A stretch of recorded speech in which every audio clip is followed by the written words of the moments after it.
Alright, making a video. Yes, I do have officially a terrible, horrible, probably common cold. But anyway, it really does suck. So I thought I would have to still do some chores. I'm just making a minimum. But anyway, so there's going to be, I'll probably do a few videos on this subject. Just because this is really the whole ball game.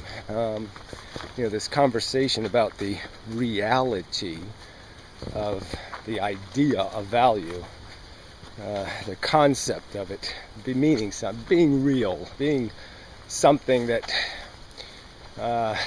is as real as the difference between the moon and the earth, the difference between a galaxy and a nebula, and that it's a real thing, that this idea that something could be in a condition where it is generating something that can have some kind of real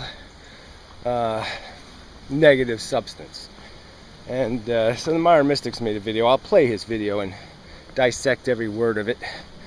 And because I think the language in his video was so sloppy,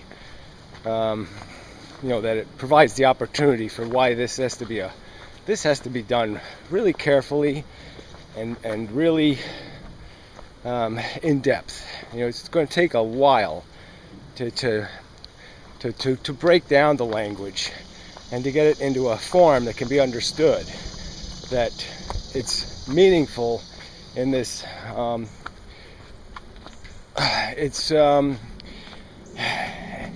It can't escape the boundaries of reason and logic, that it is undeniable in a way by something that would be called intelligent, that it would have to recognize the distinction, like the difference between a living mouse and a dead mouse side by side.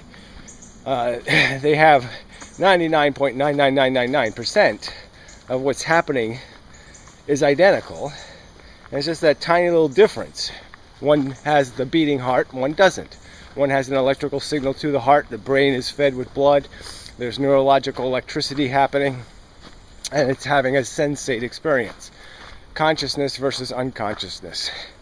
And that this consciousness thing isn't just nothing. It's not just a rock rolling down a hill. It's different than unconsciousness. And it can't be just pretended away as if it's just the same thing.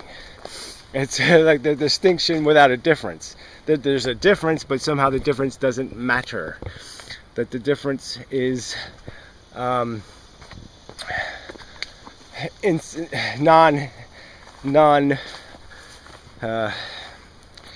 the difference is non-significant is what I'm saying, but I don't mean to say it insignificant, or that it isn't noticeable, and that it would have a categorical statement that could be written, that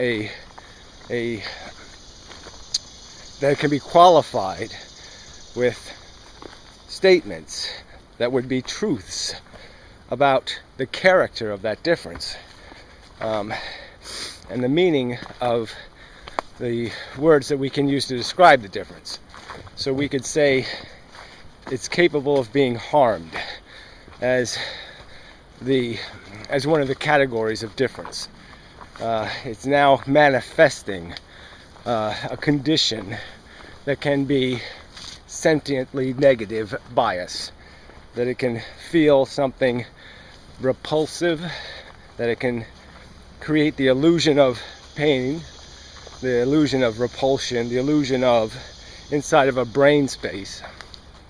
And the creation of that, although the pain is synthesized, the value is again the key word. So that was a key thing wrong with the mystics' paraphrase of my argument, was he used the word pain instead of the word value. Because obviously the mechanism of the function of our brain is generating a projector and a screen. It's generating an internal device that is not in this world. It's in this interior, this brain illusion space. It's but the fact that it's happening, it is running, and the fact is that's what I'm sort of arguing. This doesn't mean anything. This brain space does, because it has put value onto things. It has valued them with this idea of repulsion and attraction, with this idea of comfort and discomfort, this idea of pain and pleasure. And these ideas, these things, these experiences can't be, in my opinion, rationally discounted as being rock. Rock is very different than conscious experience. You can't reduce it to its parts and then say it's nothing because the parts are nothing. Again, that's like doing that to an airplane. You can look at the parts and say none of the parts fly. Well, of course none of the parts fly, right? But of course the plane does. And flying is something, not nothing. And being conscious is something, not nothing. Being conscious is different than being unconscious. Substantially different. Magnitudes of difference. Scales, and this philosophy of these people, who are the true, I guess, the reductionists that go way too far and take away the flight of the plane by, breaking the wings off, and saying, see, the parts don't fly. That kind of reductionism is just a rationalization. You want to pretend planes don't fly. You want to believe planes don't fly. So yeah, the simple solution is break off the wings and then the plane can't fly. And to break off the significance of the difference between alive and dead, conscious and unconscious, to kill those differences by saying they're just arrangements and all arrangements are equal, all arrangements are irrelevant, is just an evasion, in my opinion. It's just a way to evade recognition that flight is possible, that value creation does happen through the experience of sentient consciousness, that it is an event unlike any other event. Flight is rare, not common. Flight is complex, not simple. And likewise, value creation requires the creation of a mechanism capable of creating this illusion of projector and screen. This, again, the word illusion, obviously it has a taint of fake. It's not that it's fake, it's that it's not made materially. It doesn't exist materially. It exists as a consequence of arrangement, just like the flight itself. Flying doesn't have any meaning in a still photo because you lose all of the aerodynamics. But it has meaning when there's movement and time. And the same kind of argument could be made about consciousness. If you take a still image of it, it doesn't exist. But if you see the projector rolling, the screen bright, it's happening. I'm conscious. I'm experiencing it. You're not going to be able to convince me that a rock is doing what I'm doing right now. That the two things are the same. That there's no difference between one molecular arrangement and another molecular arrangement. That there's no difference between me dead, me alive, me conscious, me unconscious. There's obviously a difference. There's undeniably a difference. And the conversation is about, now let's see what that difference is. And I don't see there's any way to convert the difference into nothing. And people do this so regularly.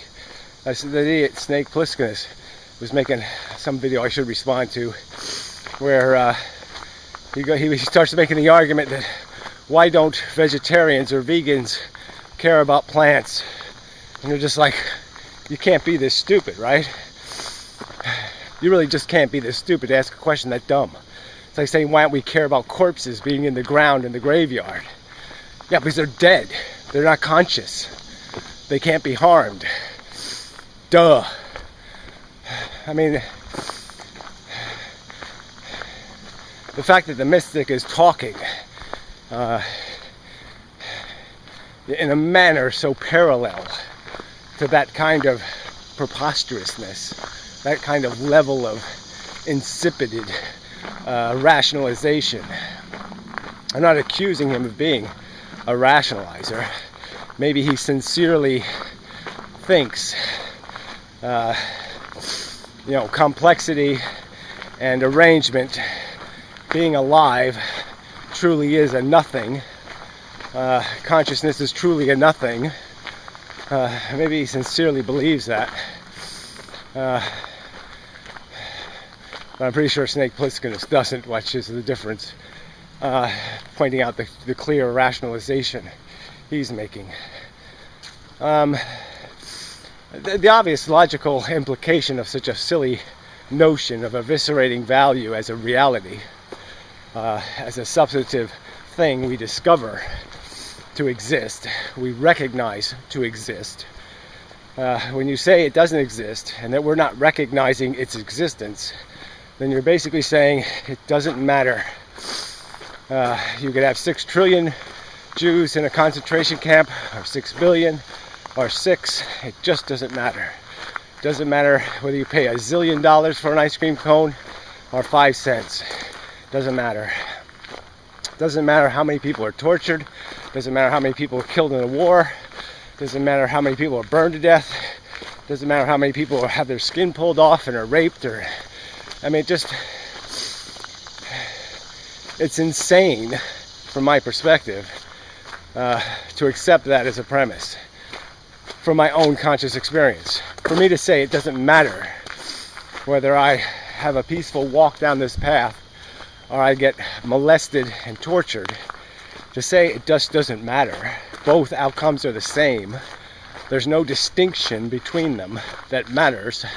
There's no distinction that we could put in a category of important, vital. It's insane. I'm sorry, it's just insane. You're saying I'm being duped by my own psychology into thinking pain is pain. No, it's pain. It's real. It happens to consciousnesses.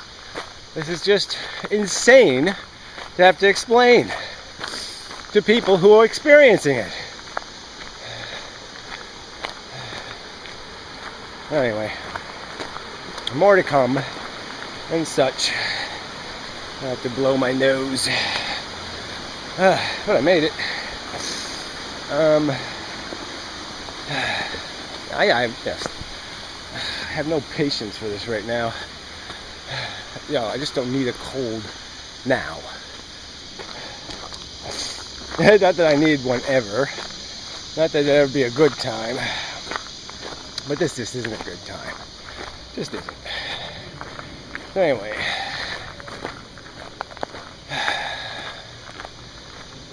So, make some more videos later maybe. See how I feel. See how I do. See how the day progresses. Blah, blah, blah. Blah, blah, blah. Maybe the walk home. But I'm just, I'm already defeated in the sense that I feel like shit, and I'm gonna have to explain to somebody that feeling like shit is significant. That it's not a non-significant event. Amazing. Just fucking amazing. Anyway, till the next time, and such.